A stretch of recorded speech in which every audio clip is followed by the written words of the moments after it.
Jean-Luc Mélenchon aussi, qui est sur la position du cessez-le-feu, la paix, la paix, la paix.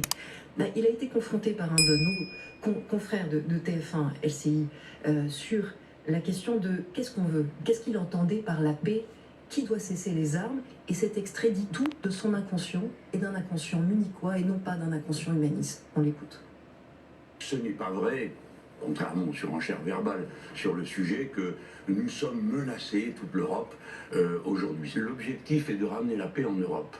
Pas de sauver l'Ukraine. Mais sauver de quoi? Attendez. À sauver de l'invasion russe. Oui, disons oui, comme ça vous me laisserez tranquille, vous expliquez. Ça a l'air de vous coûter de dire qu'il faut sauver l'Ukraine. Mais non, sauvons l'Ukraine.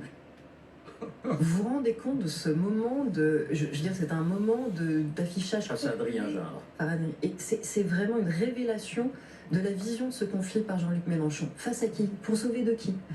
C'est-à-dire que c'est une négation de l'invasion russe, c'est une négation de l'agression qui est en cours, qui justifie cette position pacifiste qui est en réalité une reddition, voire une trahison. C'est-à-dire, depuis le début, en réalité, les Ukrainiens n'ont qu'à se laisser faire parce que ça n'est pas si grave que ça et parce qu'ils ne risquent rien à être sous la tutelle russe. C'est ça que ça veut dire.